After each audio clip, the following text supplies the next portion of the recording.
Hey, Ryan, why don't you pull up Amazon's margins real quick? Well, yeah, I'd have more of a grin on my face than Stephen Hawking on Epstein's Island. I'm off as a smug cock when he said that. Wow, fiscal philosophy, you're not very smart at all. You screw up, cash flow kings.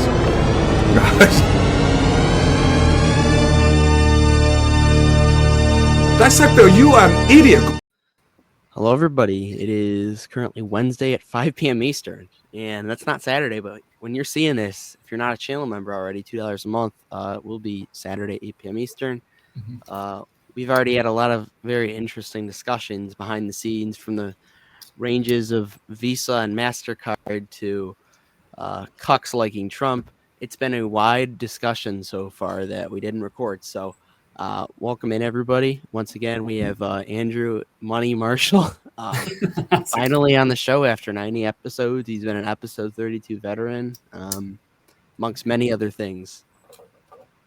Still disappointed I didn't get the moment of the year for the guy when I was eating the yogurt on that one. Oh, yeah. You may know him as cereal guy, yogurt guy, and whatever. It is what it is. But iconic, classic CFK moments right there. Yes. But happy to be here, and thanks for having me on and working with my schedule, because Saturday just never works for me. Yes, it all worked out. Right now, when you'll be all watching this, I'll be doing questionable things in the city of Chicago. I don't know what Fiscal will be doing, but yeah. Man, you got to let me know further ahead of time when you're going to Chicago. I can, I can line my schedule up and be there at the same time, Bad things could happen if that happens. Yep. We were discussing behind the scenes because Visa is tanking my portfolio today. Visa's down 4% because of stable coins. And I'm of the impressions that stable coins are gay. They don't count. They aren't real. That's just my general thought on it. But Andrew intervened, and I think we all need that good voice in our head to say, hey, there may be something here. But Andrew, do you want to continue off? And I could also show on screen if you want the thing that you put in the private chat. You can go through that. It's not. Okay. It's A16Z publishes that, and I wasn't even looking at that specifically. But we can just talk. And I want to be clear. I'm not on the side currently that's saying that stablecoins are going to revolutionize everything. In fact, I mean, like, the run up right now in Circle is ridiculous. I think people are taking a very boring and not exciting business model, and they're just assigning like this insanity to it. I mean, oh my gosh, it's over $200 after hours today. It's like a 50 billion market cap or something like that. But we can just talk about what stablecoins could do. And here's the big thing is, so if we want to think about how the current system works, right? You have the payment rails, you have like the SWIFT network, you have all these different things that have these incremental costs to the issuer being the bank. So if I have a credit card, I use Visa, I use MasterCard, and that's who's doing basically the payment rails. They're the ones that are allowing me to pay people. And in its current state, I mean, no one can compete with that. Now, what stablecoins introduce is, in theory, an alternative to that, a cheaper alternative. So if I, as a bank, can save a 1% to, 0.5% to 1% to 1.5% fee on my transactions, that's a massive margin increase for me. And so, in theory, and I keep on saying in theory because there's so many different moving parts, I think, with this right now. But in theory, what you could do with a stablecoin is actually use that as a substitute for the rails that are currently Visa and MasterCard. Now, here's the problem with that, and this is where I get really caught up in this bullish narrative is, in my opinion, the tech of stablecoins isn't that new or different. I just think stablecoins haven't had any regulation introduced. And so, like, if we want to talk about the SWIFT system, I can use that as an example. So I see a lot of crypto bulls or stablecoin bulls, and they give the example, which is true, is that in its current state, you have a SWIFT bank, and you have someone, I have an account, I have to send it to my bank. My bank has to send it to an intermediary bank. That intermediary bank has to send it to another bank. That bank then has to convert it into whatever currency and deposit in the person's bank account. There's a lot of regulation, there's a lot of steps, there's a lot of fees involved with that. In theory, with a stablecoin, I have my stablecoin wallet. I go to an exchange. I exchange it into someone else's stablecoin wallet, and we're done. It's very fast. It's very efficient. It's done. Now, the issue is, I think everything has a trade-off. And with stablecoins in their current form, what you're doing is you're trading security for efficiency. And I don't know how long you want to. I don't know if the government's going to allow that to be the final form of stablecoins. And in fact, I don't think it will be. I think if stablecoins get introduced, they'll probably be through the government. But like, I still think it's something interesting, and especially if you're a Visa or MasterCard investor, you should look into to understand it. So what's interesting actually, as you mentioned, like Visa and MasterCard getting a little bit of the hate because of this, but PayPal seems to be getting dragged by it too, in which they have their own stable coin. That's the funny thing. Okay, so I guess I should say something right now. I'm not making an argument that the moves right now are rational, because I don't buy that. Like, Coinbase says we have a stable coin, and PayPal's had one for like a year, and PayPal drops on that, and Coinbase goes up 14%. I mean, Coinbase hasn't done anything. They just said like, hey, we have a stable coin. Like, why is it worth 14% more off that?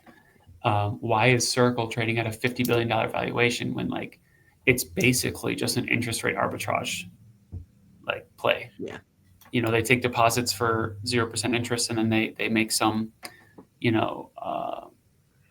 some margin off that. It's not an exciting business model. I will say this, like, you don't get these type of pullbacks on a Visa stock, for example, all that often, really. Mm-mm.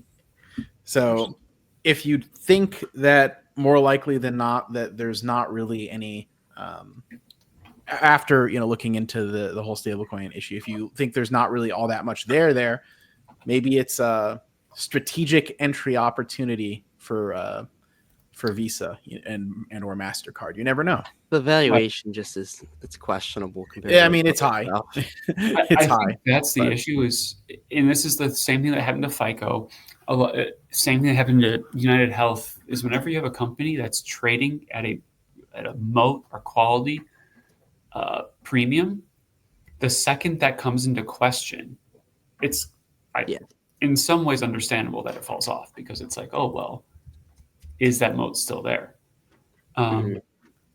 I generally don't like to pay up for companies that have a perceived moat. This is what's happened with Google, right? Google had like this kind of perceived moat for a long time. That moat's coming into question because of AI. That's why it trades extremely cheap on a current earnings basis. It all depends on where you think AI is going to take them.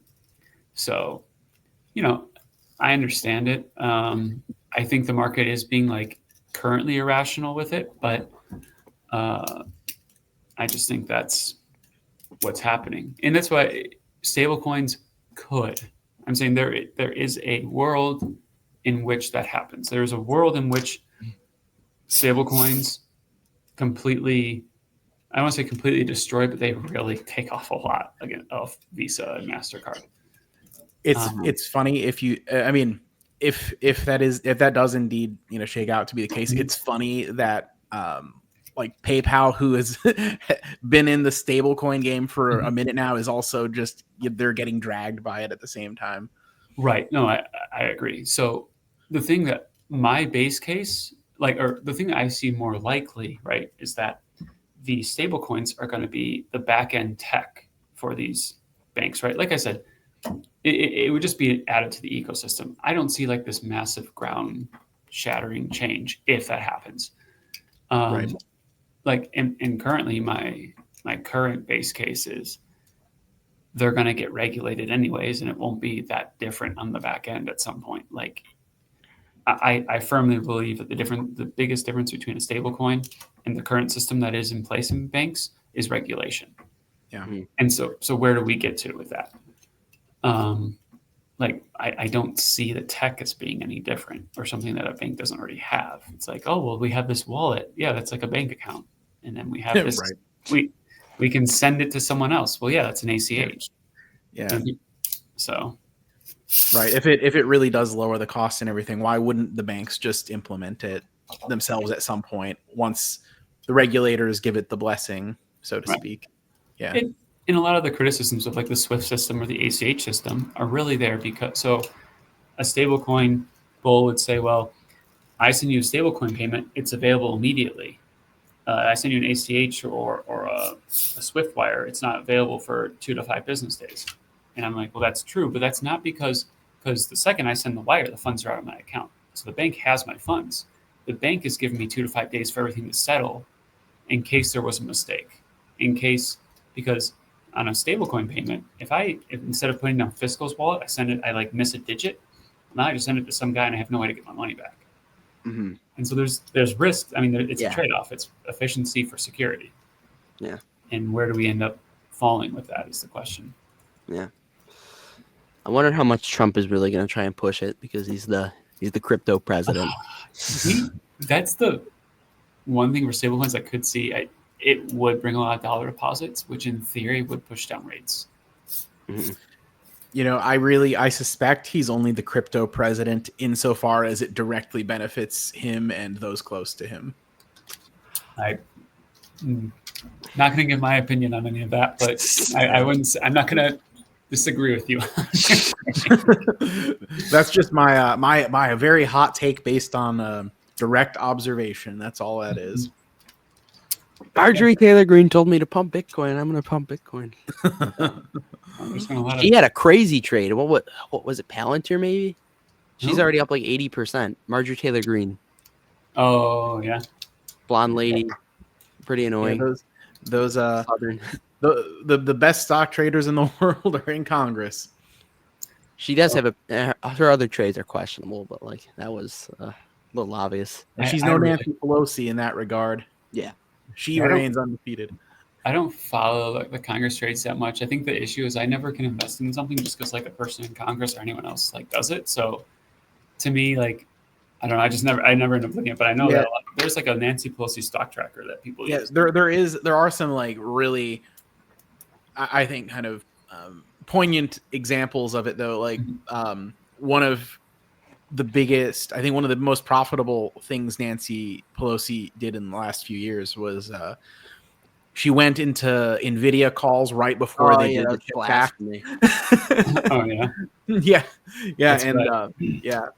So, but the thing is, there's like a way, like they don't have to disclose right away, and so by the time you get the information, they've probably already made their money. Yeah, in a lot of cases. Oh, is that how it works?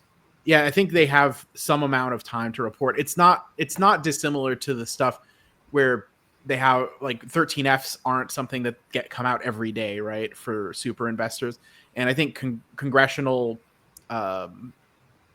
people, they have, I don't know if it's 30, 60, 90, I don't know what it is, but they have some amount of time before they have to reveal, new disclosures for their finances. They don't have to, you don't get a day-to-day update on everything they do. I mean, that makes sense. It would just also just be, that would be overly burdensome. I don't know, but yeah. I mean, like it's not like their dividend dude, and you have a subscription for the real time. Maybe Nancy should do that as an additional revenue stream. I think should be pay for that. On the topic of dividend dude and all cap tweets. Sorry. Is it true that we're going into World War III? And where is the World War III dip? Yeah. I know Dividend Dude's young, and I saw that tweet, and it was kind of funny to me because I think if you don't understand like the context of the countries that are fighting and part of the world that's fighting, there's always war. Unfortunately, it's really sad, but there's always war in that part of the world. And so if World War III happens, it's not going to be with Israel and Iran fighting. It's going to be, if Russia sent a nuke into France, I'd be a little more concerned, and maybe I'd say, okay, maybe this is World War III. So I can explain where, like, I don't know if geopolitical stuff is really. I'll let you explain this one, Fiscal. You can go ahead. Right. So I think, or at least from what I'm hearing, I watch a little bit of political trash around the web. The concern is that the powers. So Iran isn't on an island by themselves. They have allies and such, right?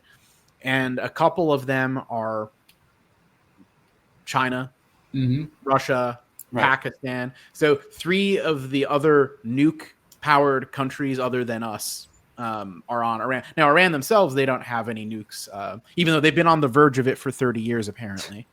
There's stuff of Netanyahu as far back as the 90s saying they're a couple years away, and it's like fusion power technology. They keep saying we're a couple years away from the first, It's like quantum Robot computing. taxi. yeah. So, and I think the concern would be, if China or Russia, well, Russia's a little busy right now, but if if China and Pakistan and so forth, if they up their support of Iran and Israel starts losing, and we up our support of Israel to push it back in the other way, how far are we from, a U.S. Air Force jet fighting a Chinese Air Force jet, or boots on the ground, and then spirals from there? I think that's the slippery slope that people are worried about. Now, we're a ways off from, I think, any of those kind of doomsday scenarios, but Yeah. you can, it's concerning because Iran is not this little isolated shithole like Iraq was, right? Right. Well, And I get that. and by the way, in case Ted Cruz is watching, it's 90 million people live in Iran, just so you know. And yes, they're Persian. Okay. Shout out Arya. I will say my favorite thing that I saw was someone said Trump would never get slipped up by this. He would just be like, it's a lot of people, Tucker. There's a lot of people there, and they're bad people. There's a lot of them. A lot Bad of people. a lot of people. some say it's a real lot of people, but not as many people as we have. We have more people. But what I will say, and maybe this can start to be a segue into the topic that we want to talk about, which, if you have time, I know we want to talk about Jackson. If you want, I would love to pitch Dave to you guys. It is the company I'm the most bulled up on. Anyways, we can do that, but I don't think any of this right now really impacts any of the companies that you're investing in. So it's funny because I saw people clowning on Dividend, dude, but I was like, well, okay, what he said was kind of silly, but in essence right now, I agree with him. Right. Yeah. Why would you sell your portfolio right now? Yeah. If the S&P goes down 10% because of World War III and it's not actually World War III, how much does Israel and Iran, going at it really affect our Amazon investment or whatever, right? Not really. All the Starbucks stores in Iran. Yeah. The only thing I was worried about was, let's say it causes oil prices to go up, which then it increases input costs, which could have an effect. But outside of that, I'm not worried. Yeah, I kind of agree. Anytime there's instability in the Middle East, I think the big concern is almost always energy. But and I feel like as time goes on, that's getting to be less and less even of a worry, because I think we're the number one producer of oil in the world now, are we not? I believe so. I don't know, but I mean, definitely if something happened over there. I mean, drill baby drill, right? So those offshore rigs those offshore drillers are about to become really profitable if that happens. But which I know a lot of people are really bulled up on offshore drillers, but and then I guess wouldn't the play, one of the possible plays be if you do buy the World War III dip, maybe also buy some oil companies just in case or something. Yeah, you can buy oil. Defense companies probably do well. How about Boeing? Well, I have Boeing, but I mean they're pretty beaten up in recent months because of all the stuff that that door coming off or whatever, and some other things. So they do count as a defense company. I mean, they do commercial as well, but I know they make a lot of military planes and such. They're making the F-47, which hilarious name, but they're making the F-47, and actually they've done fairly well. I'm not trying to foo right now. I bought during the tariff tantrum. Oh, the April thing. Yeah, so that's when I was buying them. So the basic thesis I have is, and I really think we'll see what happens. The latest crash, I think that's been some of the sell off, but to me, it's hard for me to see how that's the first crash of a Dreamliner ever. And are you talking about the India one or? Yeah. Yeah. I heard about that, and I kind of agree with you. I don't necessarily buy that it's Boeing's fault. Well, the plane looked about like 80 years old. You see the inside of it. It was like 2009, I think, is when it was. 2000. I want to say it was 2009. Is when that. I don't know if it was that plane. It was either 2009, 2014 when that plane was made. the interior of it looked like ancient, which is probably just because it's in India and like it's obviously different upholstery scheme. Yeah. Yeah. I mean, there's they haven't, the investigation into the crash has not really, it's still ongoing. Yeah. Mm-hmm. Yeah. Yeah. There's so many other things. Like I heard one, hypothesis that it was because there were some pictures, kind of grainy, but there was some speculation that the landing gear and flaps were not in the correct positions, and that it may have been the pilot gave an order to the co-pilot that was misheard, and like the positions were done incorrectly or something. Was one of the ideas that I heard about things that it could be other than a Boeing manufacturing flaw or something. There's a pilot who I watch on YouTube, and that's where I get all of my information on this stuff from. And he like kind of said he didn't think it was that. He thinks it might have been like dirty gas or something, but who knows? Right. And ultimately, it's just like we'll see when the black box comes out. But yeah, maintenance oversight. That could like the amount of maintenance for commercial airliners is absolutely insane. The things that they have to do upkeep on and stuff. Giant checklist. Any oversight by ground maintenance could have potentially left. Something weird happened too, because those planes, both engines went out at the same time, because those planes can fly with one engine. Right. So I don't know what happened. We won't know until it comes out. But to me, it just sold off on the perception of another Boeing crash. But we'll see what happens. Right. Yeah. I would be buying more Boeing if it wasn't for I have so many other ideas that I'm like super bold up on, like Jackson, like Dave. I can give you a quick pitch on one company that's kind of interesting before we get into those two, though. Sure. Is if you heard of Coastal Community Bank, they're CCB. These guys, so in fintech world, Dave or Robinhood, for example, they're not an actual bank, so they can't technically make a loan. So what these guys do is, like the Robinhood Gold Card, actually, the loans for the Robinhood Gold Card are made by Coastal Community Bank. Right. I actually have the, and like in the fine print, it even says that it's with their partner bank, not with them. Yeah. Yeah. So these are the guys who are actually. So what happens is it's called banking as a service. It's almost like SaaS, right? So what they do is they will originate the loan, and then it says same day.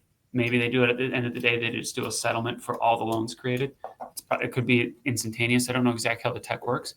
They sell all the economic interests of those loans to the fintech partner. So for the Robinhood Gold Card, they sell it to Robinhood. And it's almost, and I say it's almost like a SaaS business on that front. Now they have a small banking business, but the interesting part about them has been this fee income they've been making off of the banking as a service. And so if you're bullish on Robinhood, but just can't get yourself to cough up to pay for the Robinhood, multiple, you can do these guys. And these guys, I mean, they're such a sleepy company. They don't even do earnings calls. Like they do an earnings release and a presentation. Unless they're just not on quarter, I can't find an earnings call from them. I'm still digging into them, and then they actually have a website too, where you can like play this really crappy video game, and it'll get you to get like a loan through a partner bank or something. It's kind of funny. But yeah, that's just a quick pitch on them if you want to play like the fintech ecosystem in that way. There's also there's another company like that. Is it TKBB? The one that does it for Chime. I can't remember the ticker. But hold on, Chime. Bancorp NA, which is, anyways, there's one that does it with Chime.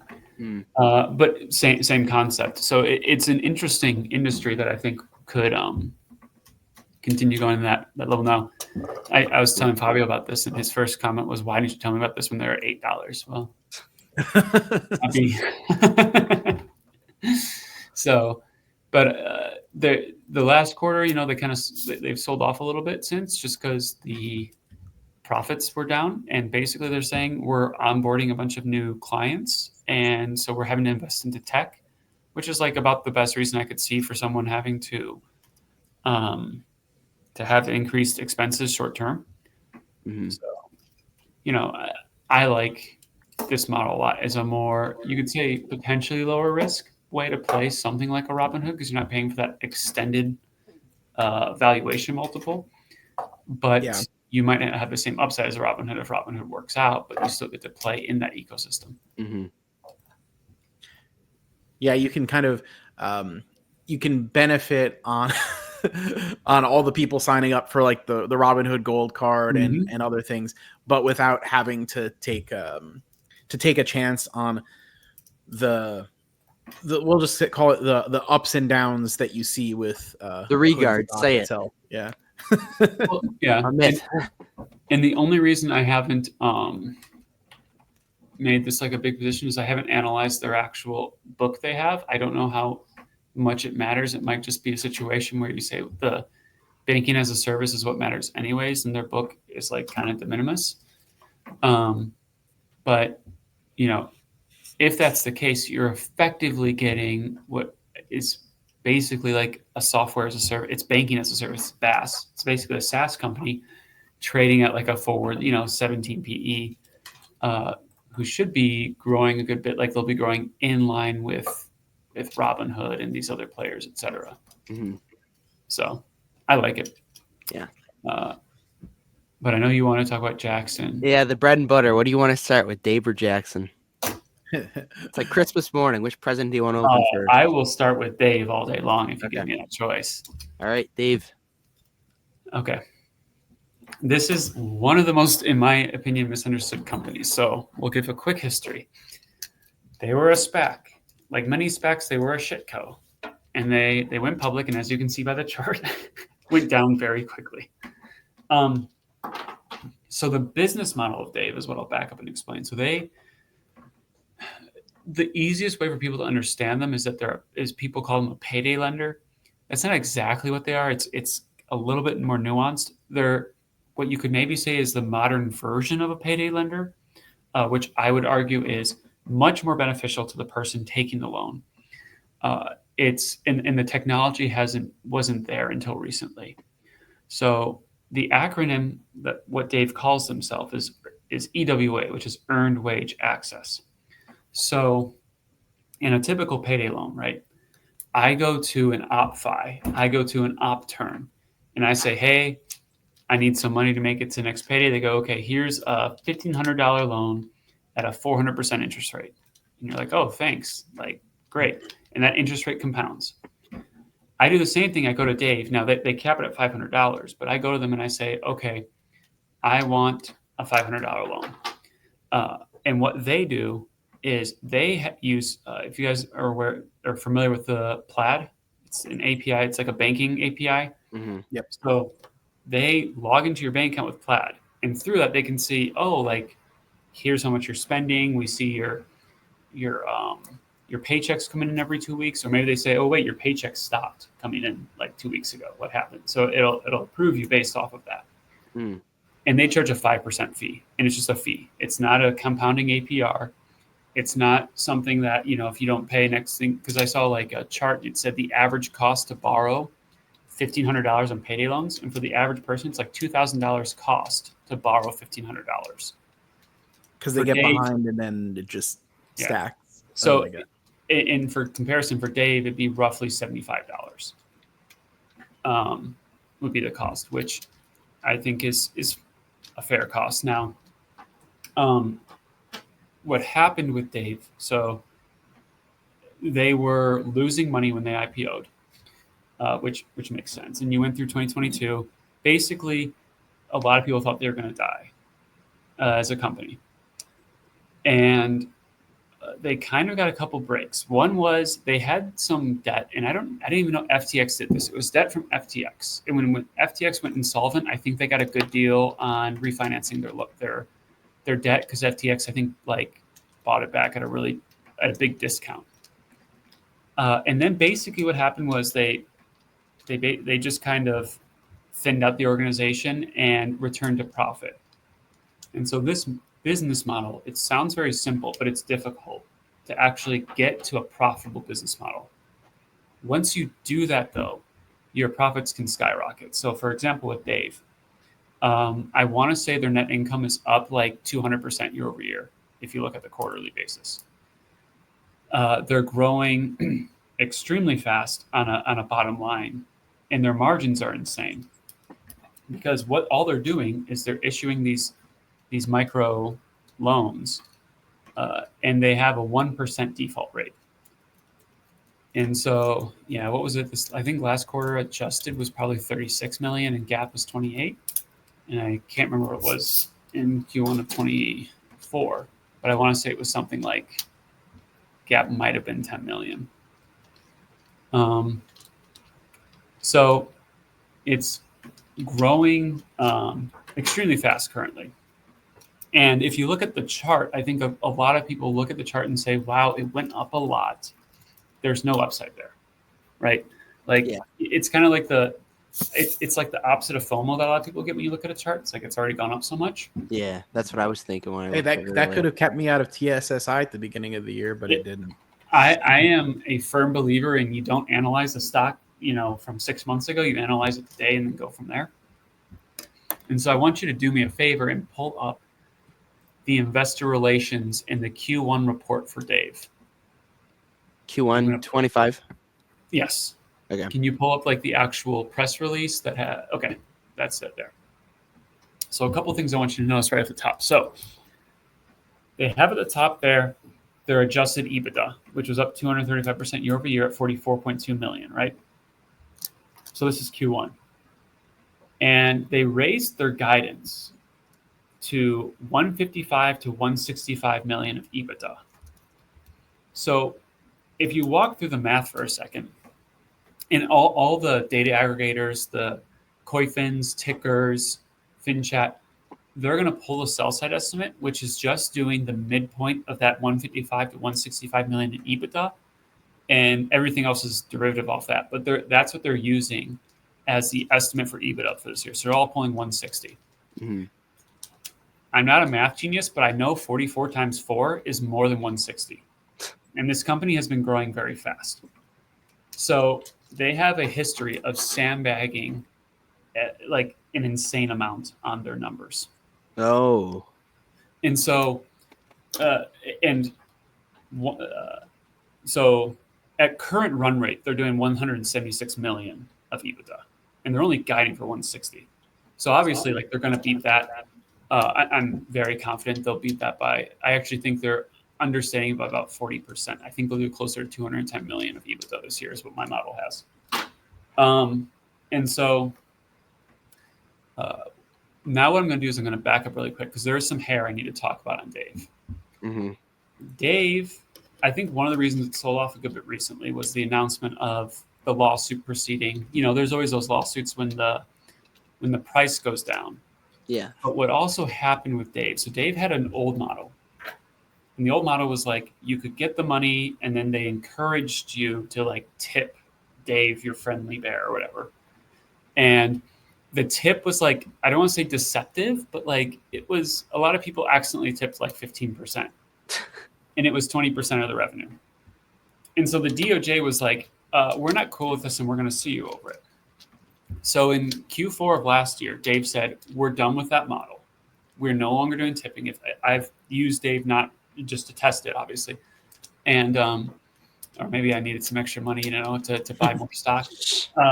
But they went to this new model. And on that earnings call, They were like, don't worry, the new model is actually doing better than the old model. Mm. And everyone was like, yeah, okay. Like, we don't believe it. Well, they report Q1 results, and the new model is indeed doing better than the old model. And it's the model is very straightforward, very simple. It's a straight 5% fee. I mean, you don't get it's Mm-hmm. it can technically be more than 5% because it's a 5% fee with a floor of $5.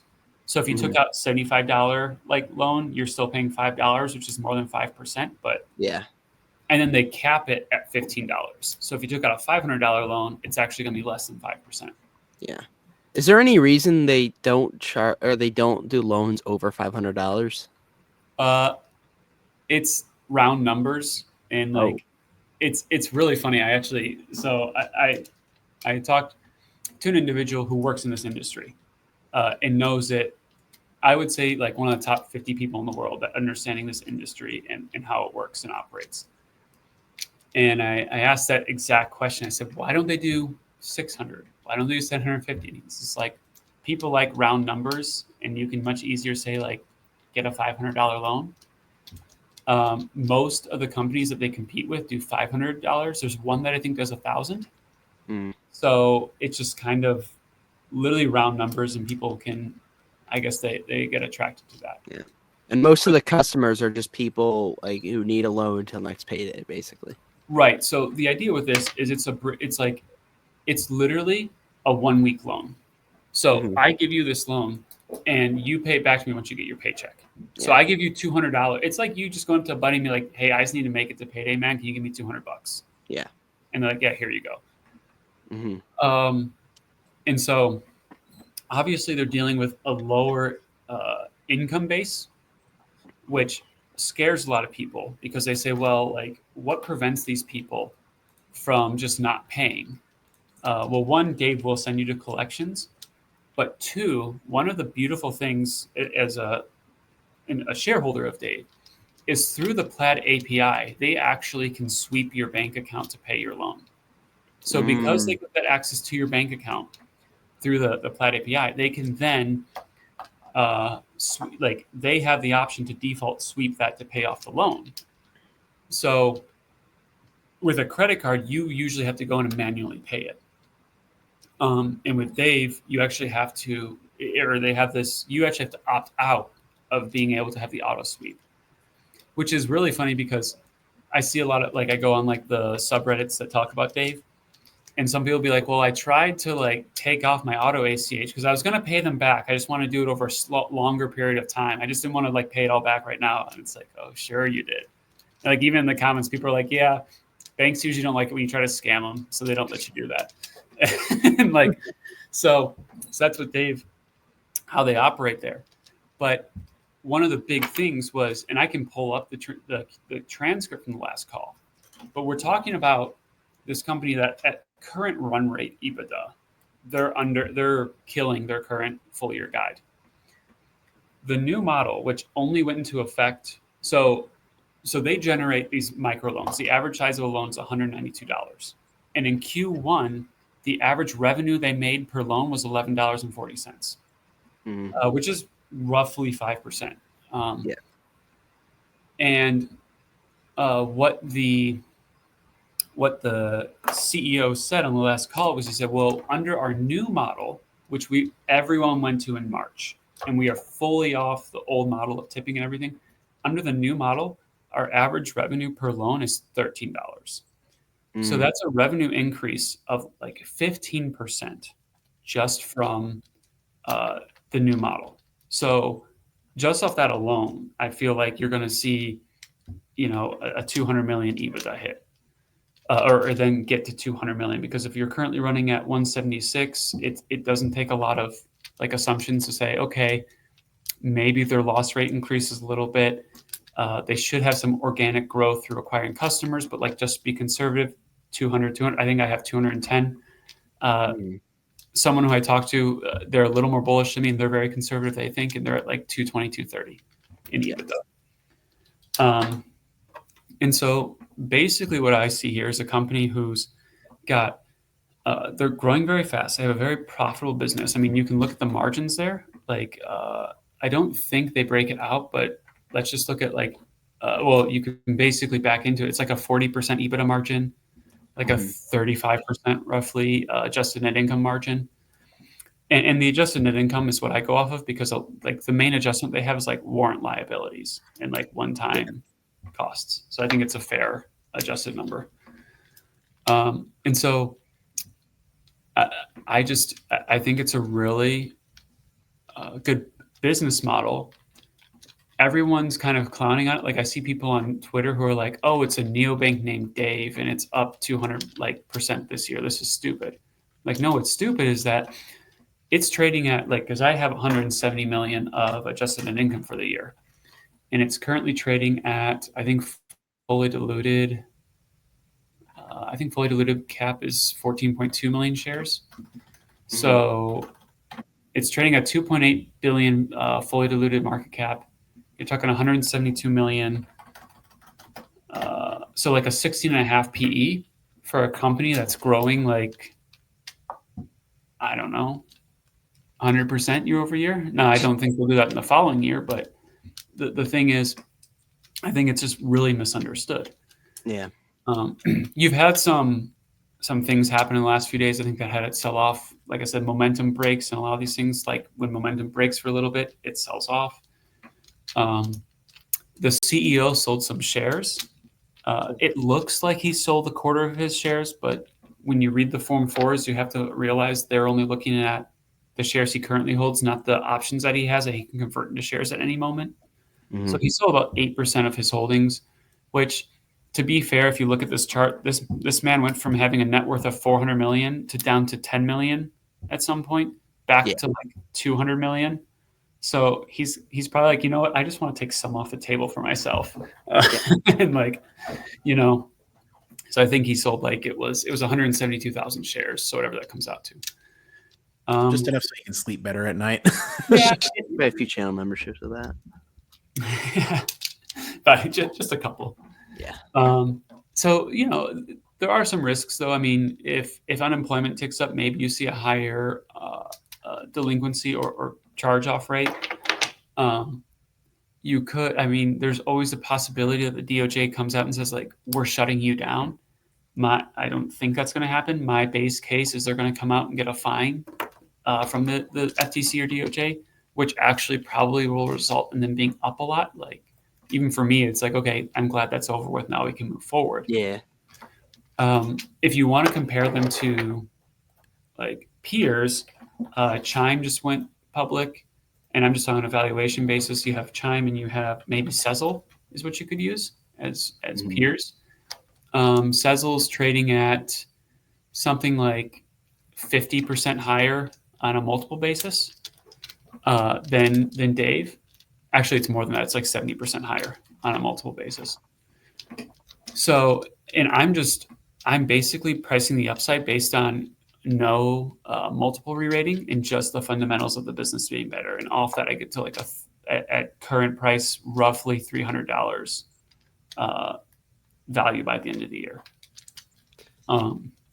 So Jackson and Dave both in similar boats.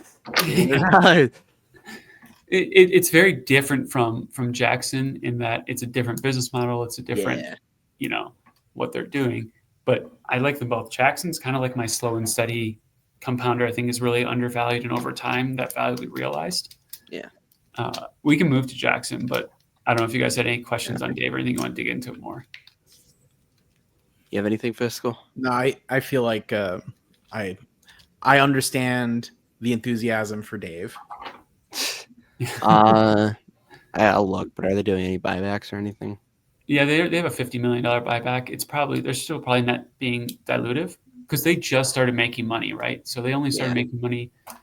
If you look like at their balance sheet historically, like I said, they had a bunch of debt on there. I think they're now at barely a net cash position. Mm-hmm. And so one of the questions they're getting from analysts is like, what are you going to do with that cash? So they started a $50 million buyback program. Nice. After the Q4 earnings, I think. Maybe they continue that. Maybe they do some reinvestment into their business. But it's funny. Me and the guy who I've done a lot of research with this on, we think the biggest risk to this company is that they get like more ambitious and want to be a full-on bank, and then because if you look at like their margins right now versus like what a bank does, their margins are going to go down. And so like that's like what we said jokingly is like the scariest thing is that, management says, well, let's get more ambitious and, get more into the checking account game because they have a small checking account game, but it's pretty immaterial. But they get more into pushing the debit cards and credit cards and checking accounts and things like that. CEO's only 40 years old, which is crazy. Yeah. Well, and that's his whole net worth was in this company. And that's why I said, like, I don't blame him for taking some off the table. This guy went through the ride of his life, Yeah. And there was serious, like, bankruptcy concern. If you go back to 2022, I mean, they weren't at that valuation for, just it wasn't like a massive mispricing. There was bankruptcy risk at that time. Yeah. It's funny. I originally had this at $30, and then I sold it. I bought back in when it was at $75. I've averaged up into it. I think the average cost I have it now is around $95. So, I am talking my book a little bit. It's my largest holding. And some of that's in leverage as well. So, obviously take what I say with a pinch of salt, but it just, to me, I think it's a really attractive opportunity here. Yeah. Why'd that scumbag Fabio sell? Because he's an idiot. All right, let's move on to Jackson Financial. Jackson, which I am in, Fiscal is pretty much in, and you are mega in. Yes. So Jackson. Now, you guys have talked about Jackson before, no? Or have you? Yes, we have. Okay. The number one question I get about Jackson is, why are they trading so cheap? And what even is like their income? Because it's really difficult to understand for a lot of people. I like to explain the why they're trading so cheap first. I think this is an industry that has scarring. So if you go back to 2008, they're obviously, the home builders, they got killed. Am I allowed to say that? I don't mean it as like they got unalived. They got unalived. Okay. They got self-deleted. Yeah. A few hours till after hours. So, but this was another industry that got absolutely destroyed. And I put in here, it's a McKinsey paper from 2010, I think it was, that talks almost like a postmortem of what happened. Why did these variable annuities companies just get wrecked in 2009? And really, there's a couple things. In the mid 2000s, these companies weren't seen as they are. So now Jackson, there's F&G or FG annuities. There's a couple others. There's one that's buying AllianceBernstein, who's a little different. But basically, we see them now as cash cow businesses. They don't grow that fast. They aren't trying to really drive top line growth. They're focused on slow, steady, conservative growth with a really good bottom line. Well, that wasn't the case in 2005, 2006, 2007. In those years, this was seen as a growth industry. So am I allowed to present my screen? Yeah. Okay. So right here, what I'm sharing, it should pull up.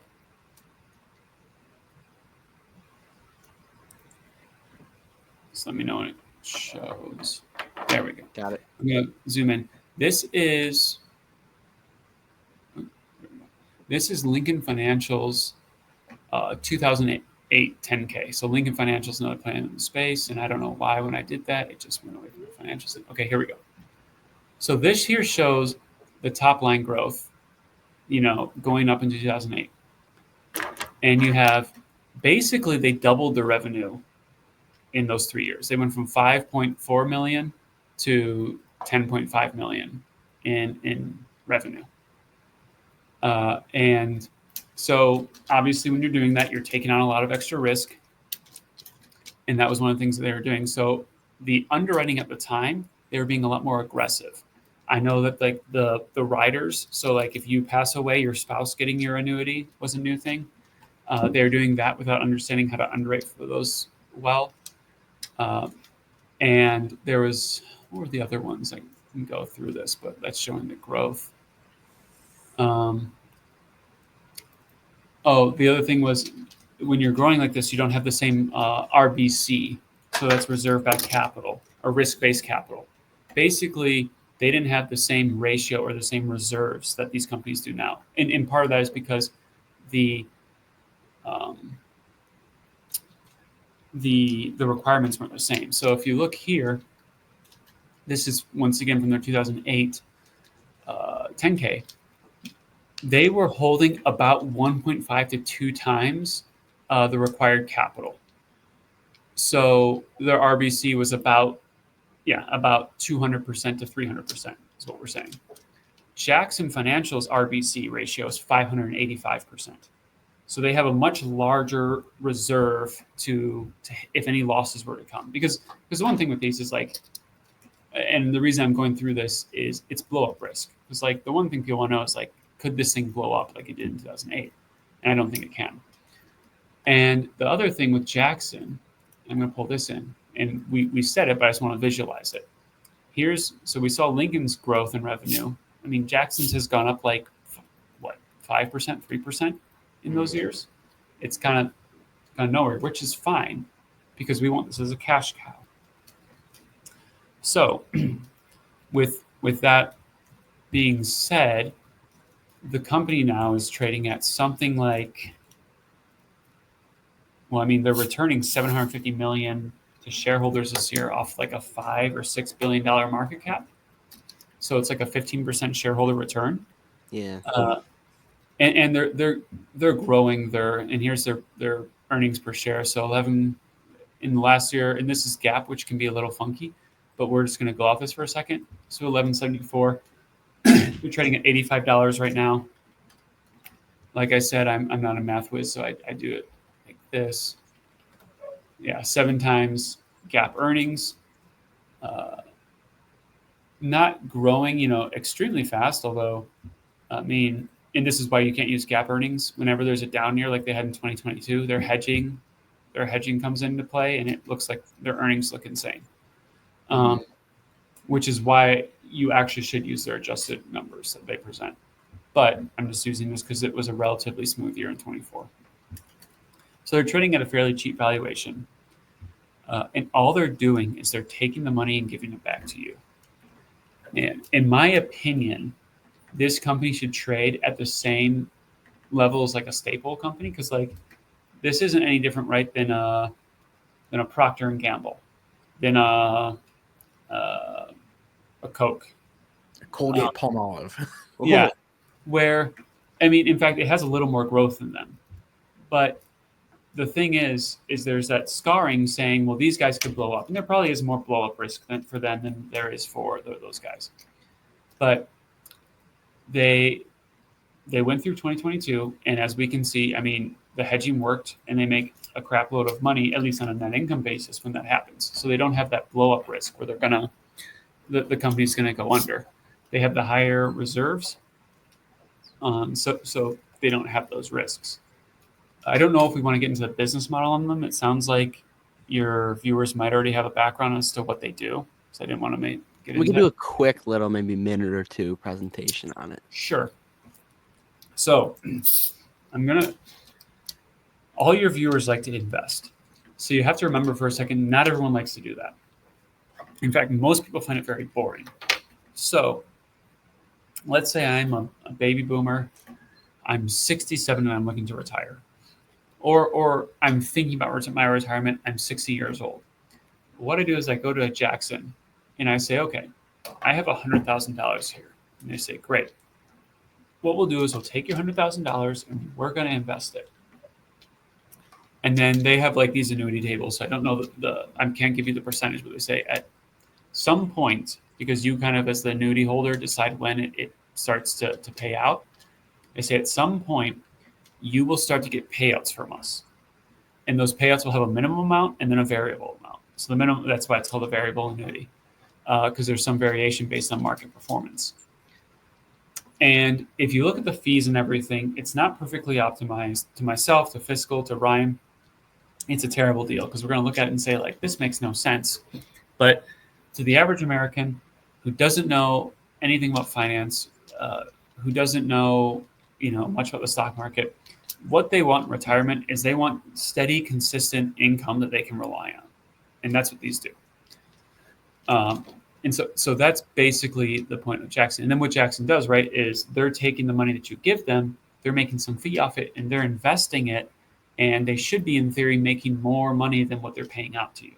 Yeah. So there's like a spread on earnings there. It's not, they're mostly variable annuities, not fixed income, because fixed income is a very stagnant spread, and usually less than what you can do with variable annuities. Mm-hmm.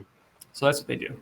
Yeah. And like I said, the for me, I spent a lot of time digging into how this works, how the income is generated, what could go wrong, because it's my largest. Dave is my largest holding by percentage. This is my largest holding by cost. So it's one that I've put the most money into initially. Dave just has outgrown it because it's just been a lineup. But it's for me, it was wondering what's the downside, because really, if I look at this, this company should be like my hurdle rate to invest in anything else, because it's like, it feels like a very consistent minimum 15% return just off the shareholder returns that they're doing, the buyback, dividends, etc. And in my opinion, you can see them continue to grow, and at some point, even potentially get a valuation increase. So their PE goes from a 5 to a 10 or whatever. Mm-hmm. I don't build my investment thesis off of multiple expansion, but it's potentially there. So that's kind of how I look at Jackson. I don't know if we want to dig into anything or get into any of the details on it. I mean, business model is like intentionally very boring. Yeah. Oh, you want to fall asleep? Go listen to a Jackson call. Oh my goodness. Like, even I have to be solely focused. I have the transcript up and I have to sit through it because it is really boring. Yeah. I think the audience of We the Khmers should consider going to Jackson for an annuity instead of investing all their money into Tesla if they want income. What happened to We the Khmers?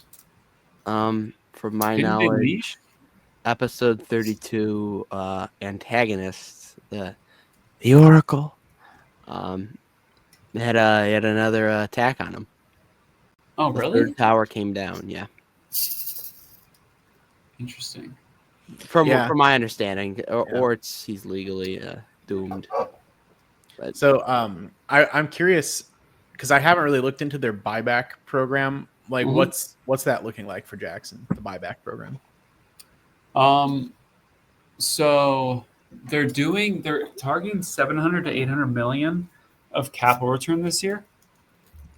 I want to say it's because there is some dividend in that, but the majority is a buyback. So I want to say it's something like 500 million worth of buybacks. Wow. Let me just check, because we can kind of get a run rate off of the last quarter and go. Actually, the last quarter was really high. If they continue the rate at the last quarter, it's going to be way more than 700-800 million of capital return. So let me pull this up. Oh, they pay at the end of the month dividend. Mm-hmm. And they grow the dividend pretty fast too. Yeah, the free money. Yeah, the dividend yield is above average for sure, but the buyback yield, trailing 12 months, is 8.68% from what I'm seeing. Mm-hmm. So that's pretty juicy. And you said 700 or 800 million in total capital return between dividend and buyback for this calendar year, or for the calendar year is 700-800. But okay, so yeah, that's close. I mean, that's close to 10% total based on the current share price. So yeah, that is pretty good, just direct return of capital to shareholders. And since most of it is buyback heavy, that's a very efficient way to get your return. So I do like the sound of that. And they're currently, so the thing is, the amount of capital that they're generating, they could easily increase that by 25%. And I don't think it would be a problem. Now, with these companies, and I understand it, they don't want to do that. But if I remember correctly, they had free so they could, in theory, at some point not need to increase their RBC ratio, but I think they're always going to. I would probably do the same thing. Yeah. I want to say they said in the last call that their free capital generation was on track to be $1 billion for the year. If you want to think about that as like money that could be used to return to shareholders. So they're targeting 700 to 800 million. Potentially they could do more. And, just they're being conservative. And usually these companies, they're not going to say they're going to, within any guide, a company usually gives you wiggle room. We saw it with Dave. Like they make it easy to beat that. They want to be able to beat their guide. Mm-hmm. Hypothetical question. Like, let's say the demand for annuities for some reason just goes way down. Maybe a bunch of boomers discover the beauty that is SCHD or something, and they stop buying annuities. How does that actually affect their earnings? Because they're already making money on a big pile of investments from annuities they've already sold in the past, and Right. those customers are older and slowly dying off. Like, does that just become like free money? Like the reserves of that freeze up basically? Yeah, I mean, so yes, it's like in a perfect world, in your scenario, the best scenario is the market continues a steady trend upward. Their client base passes away, and they just have this. I mean, I will tell you, it would not be the best case scenario for Jackson, but I'm saying in this scenario, their RBC ratio, or the required amount of reserves that they have goes down because their sales just stop and they're making money on their current portfolio. In that scenario, in theory, yeah, they could just return capital to shareholders in excess of their liability. So I just suppose, like, to the shareholder, I mean, because I think, some people hear their business model is selling annuities, and they might worry like, oh, what if, well, who buys annuities anymore? Those are going out of fashion. Sure. But really, I don't think there's really a huge loss, if I understand it right, of shareholder value in the event that pool of new, I mean, granted, you do want them to keep building, right? Mhm. But in the event that does dry up, it wouldn't necessarily be a huge hit to shareholder value in the long run, would it? No. Well, I mean, yeah. So what you're basically saying, to your point, is they're trading at 0.6 book. Yeah. So they're trading at, their market cap is 0.6 the value of their book. And so if you're able to get 100% of the book just returned to you over time, in theory, yeah, you're just going to get, what is that? A 50% return. Right. Now, granted, it could be better than that if things continue as they are. Yeah. I suppose I'm just thinking of it from like a perspective of like, what are we really like? What is like, that's almost like a worst case scenario, and it's even still then not really that bad. Right. And this is why it was my largest allocation, was because to me, I'm trying to like balance the risk to reward.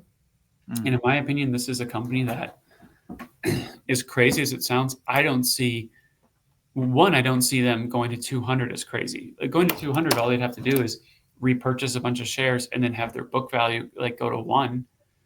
And then all of a sudden you have, $200 a share. And I was looking at the downside and I'm like, well, I mean, they hedge well, even in, we'll see how the results are, but I bet in April they did really well. And I don't think the blow-up risk is there, but that's what they're priced for. And I believe it was Fabio said in 2022 that was kind of like a test run of their hedging, and it went pretty well. Yeah. Yeah, that's where they had $70 of gap earnings. Yeah, because I had people asking me to cover the stock because the PE went to 2, and I'm like, there's no way that that's like necessarily an accurate reflection of what you can expect to get back as a shareholder. and I mean, I hadn't really gotten the overview of like exactly what the deal was with their annuities and things at that point. I just knew it's probably like that might have been like deceptively cheap looking because of Gap, and there's probably something else to it. And only after hearing, what you guys were saying about it, did I really feel like, okay, all right, I see now. Yeah, I would typically use their adjusted operating earnings number to go off of. Yeah. That's probably what you want to go off of if you're trying to value it. The Gap stuff, I mean, it's really funky because of the hedging and all these other things. So like, right, there's basically like so many different random variables in play that show up on Gap accounting in a way that's not really that's not actual money that they can just like pay out in like a big 50% dividend or something. Free money. Exactly. So it's not free money. No. Yeah. So like, Hard to say. because you have all this noise in here with the benefit reserves, or you have the hedging instruments and the gains losses here. So, they're kind of backing out all the hedging results, right, from their actual earnings, which I think is fine. Back out your hedging. So like Q1 on a GAAP basis is bad because and I don't know if they might have invested, which could have been smart, in buying more hedges because they might have seen volatility coming. If that's the case, these hedges would have paid off very well in Q2, which we'll find out. But yeah, that's the number I would go off of. Is like do you know? Have you gotten enough into the weeds where you know kind of what kind of instruments they use for the hedging? Like, what do they?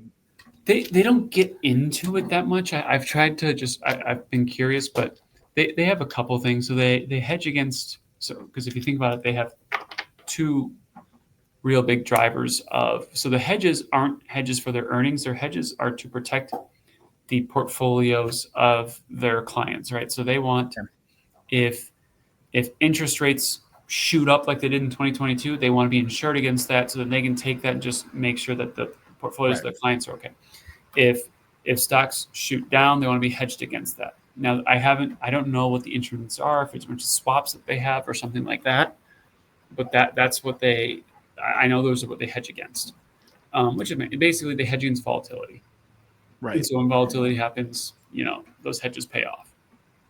But I don't know the actual instruments. Yeah. Makes sense that they wouldn't necessarily get into the specifics of it. Their calls are probably already boring enough as. I think someone asked about it on a call, and they basically were like, "Yeah, we don't get into that." Like,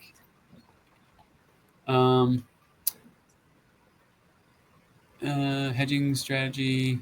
I think I want to say an analyst asked about it.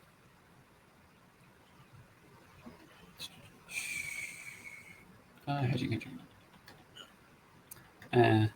I'd have to find it, but I feel like I heard it. It might not have been in the last call, but an analyst was like asking about it. And they're like, "Yeah, we're not going to get into that," which I wouldn't if I was them. So yeah, I mean, I feel the same way. I probably would be like, eh. Yeah. So, I mean, it's solid growth year over year in like adjusted operating earnings. If you can get me a person who's on these adjusted operating earnings, they're trading at we want to say like a 4 times, 5 times, and they're growing it at 15%, 10%, not 10%, then I'm more than happy with that. Yeah.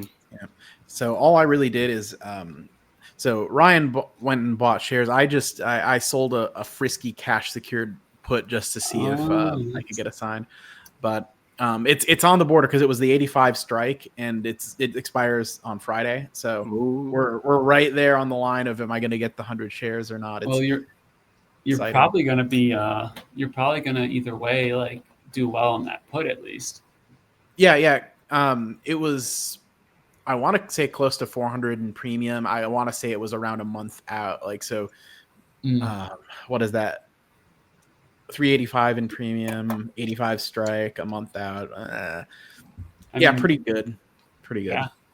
And I think Fabio had some like further out puts, and they were like way in the money puts, and he actually got early exercise on them, which is fine. I think he wanted to get exercise.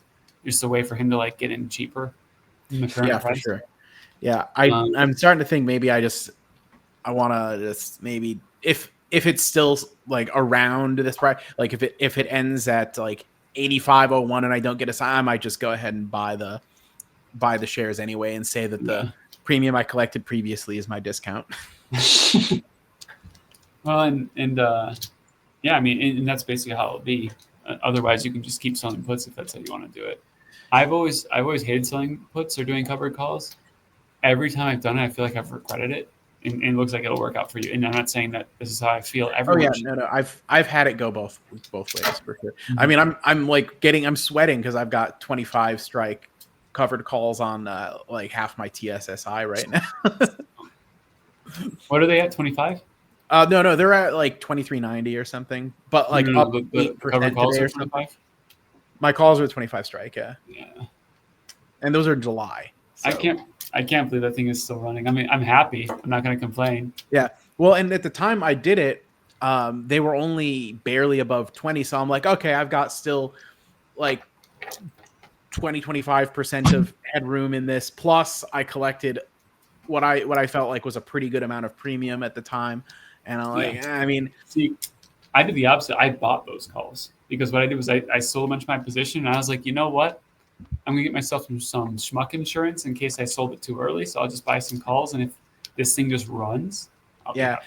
So I already had $10 calls for September that I sold those around the time I sold the other cover call because I was up over 200% on that, and I'm just gonna, because they're time bound. It's like if there's another like drawdown and they deflate, like I'd regret not taking it off the table. But I could rebuy calls higher up further out and extend that out.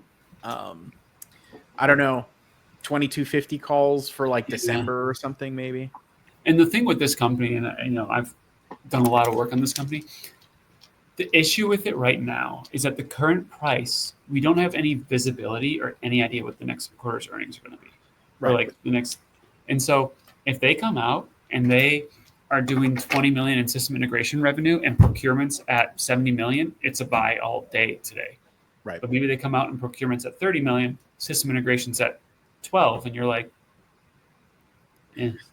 And honestly, the point, I think the point that you made, that also it's pretty much they're reliant on one customer, and if anything happens with that one customer, too bad, so sad. It's not worth much at all at that point. Well, and the other thing too is because they're so reliant on one customer and they don't own the what's the word? They don't own the end relationship.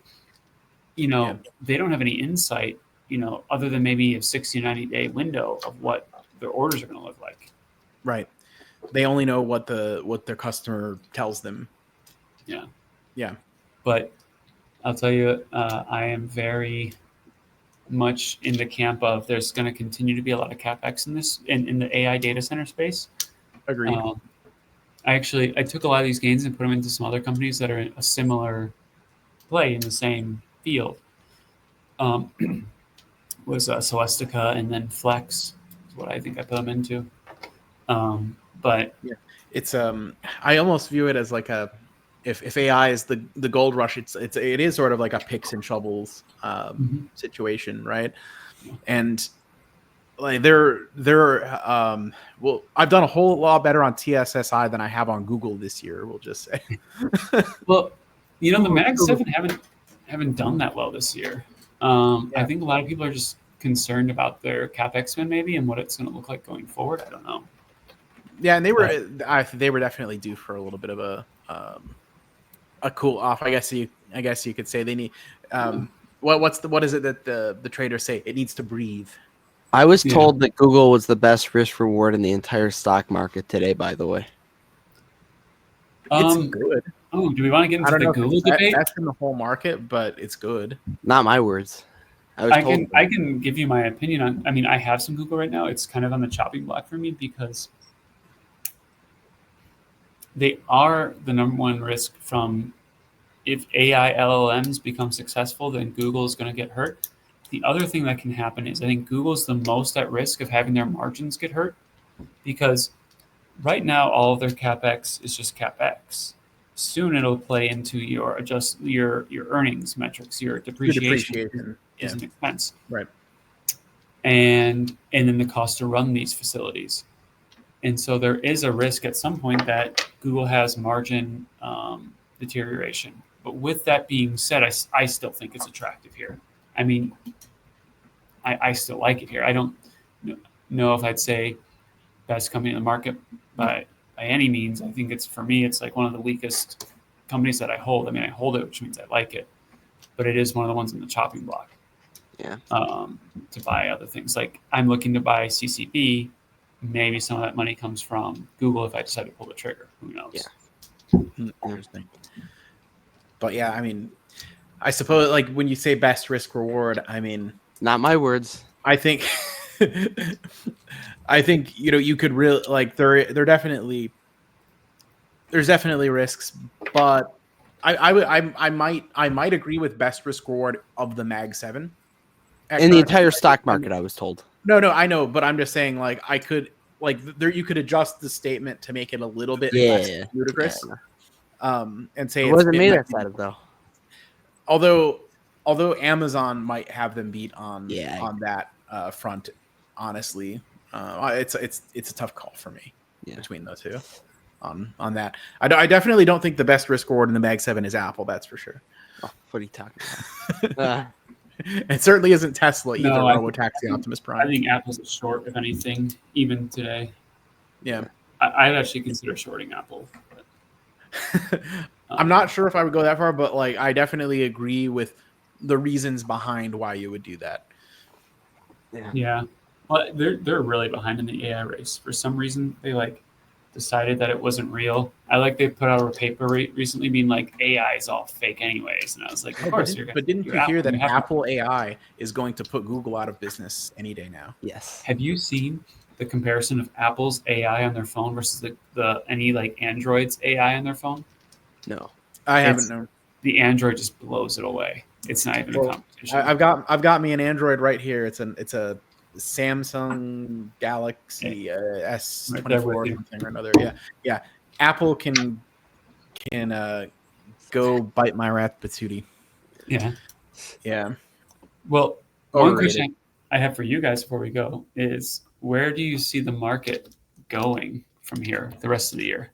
So what's really funny, at the beginning, or like in December for one of our last shows, I think we did like what our like prediction is for 2025. And I said, I think it's going,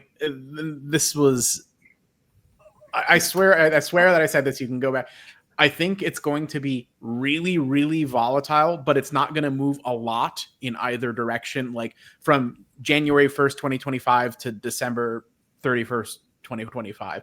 I think there's going to be a lot of this in the middle, but then like the endpoint it's not going to be like a 25-30% gain year, but it's also not going to be like a 25-30% loss year. It's going to be a relatively small movement in either direction, but with a lot of volatility in between, which like so far it seems like that's right, but that was just that was like a gut thing, not really. And maybe it's because like I saw how stuff was with the election, and I view the current administration as sort of a bull in the China shop thing. Says a lot of disruptive things that panic people in the short run, that kind of stuff. Yeah. What about you, Ryan? I'm too stupid to say it. I'll go with Fiscal's answer because I think we both kind of agreed on it. But I mean, if we get any crazy, maybe like up 5%, I could see that. No, I think that's fair. Yeah, I mean, it's just our thoughts. We're all about equally as educated or have as equally good crystal ball on this. My opinion is, I see a lot of people that are bearish still, especially institutions. My opinion is that I don't see us going into a recession personally. And I think you're just going to have kind of the market grind up this year, to your point, for the rest of the year. I don't think that we're overvalued. I think people look at it incorrectly when they say the PE on the S&P is like really high. If you look at like a equal S&P, it's about where it's always been. And the other thing is the S&P is the most delevered. Now our government's the most levered it's ever been, but the S&P holding the companies in the S&P are the least levered they've ever been. So they all have like really strong balance sheets compared to historical, because software companies generally have less debt and leverage than oil companies. It's just right. the nature. Yeah. Verizon's going to have more debt than Google or whatever. Yeah. So I'm pretty bullish here. And to be clear, I'm not a perma-bull. I was very bearish going into Liberation Day. Up until that point, I thought the market felt a little hot, but I feel pretty confident. Not confident. I feel pretty positive about the market from here. But I'm not in the business of making money off predicting. I make money off reacting. The market did this or this happened. How do you react to it? That's how we make money. So. Yeah, me and Tom Lee are gonna take our bullish predictions and well, we don't all have a tingling left nut like Fabio to let us know what's going to happen before it happens, right? I know. I was not born with a superpower like he was. The chosen one. Before we do hop out, an update to everybody: the Raj Grover interview is happening, so stop hassling us about it. They just want to wait till Germany talks materialize to let the two retards ask questions, or actually 4, because Fabio's going to be in there. Is that your it's probably your biggest interview that you've had yet, huh? I mean, we have had bacon memes on before. Gail has been on the show. I mean, we have a few. I mean, it'll be fun. I mean, as far as like actual credentials, probably like CEO of a publicly traded company. I think that's a first for us. We haven't had any other CEOs on. It's pretty cool. Unless you count me as the CEO of the Cash Flow Kings LLC. There you go. You're just interviewing a peer. Yeah. Right. We're basically on the same level. Yeah. But Andrew, we're making literally tens of dollars of revenue here. Hey, man. Tens. Andrew, where can the people find you? Obviously, Capital Mindset is the real breadwinner of the family here. Yeah. So I'm in case people don't know, I'm with Fabio at Capital Mindset, so we're partners.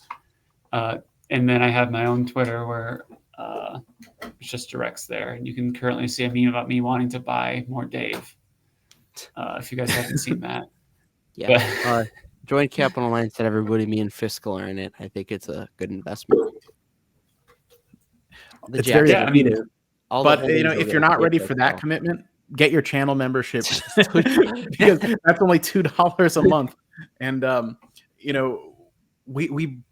I think we bring good people on the show. We'll smuggle the episodes for you, the icons. We'll ask good questions, bring the best investment ideas. You're gonna get a lot of insights. Just become a channel member. Best $2 you can spend. I'm really shilling. And we got to bring the deep dives back. I'm a member. Nobody's requested. Yeah, he's a member. They're coming back, I swear. Hey, if you were thinking about buying 100 shares of Jackson, buy 99.7 shares and spend the other $2 on. It's $2 a month. I mean, if you guys watch something for an hour, how much do you pay to go watch a sports game? You sound like Dividend dude over here trying to sell our channel membership. Or how much do you pay for that pay-per-view of WrestleMania, for example? I mean, and isn't this just as fun as WrestleMania? Come on, guys. Recently, could be more accretive to your bottom line. So I even dressed up as the Undertaker last Halloween. Yeah. How much? I dressed up as a bankrupt Asian man. How worse can it get than that? But thank you, Andrew. Thank you very much. You're very generous with your time. Good hour 30 in here, pretty much. Thanks for having me on. I've been wanting to do this for a while. Just every Saturday, I'm like, nope, can't do it. We'll have to do it again soon. Next time we have a scheduling conflict that causes us to need to pre-record, we should do it again. Oh, for sure. Thank you to everybody for watching. We will be live back next week, Saturday, 8 p.m. Eastern, as per usual, scheduling and programming. All right. Thank you all for watching. Smash like and subscribe. Do Dividend, Stocks, Drugs, and of course, cash flow is king. Oh, yeah.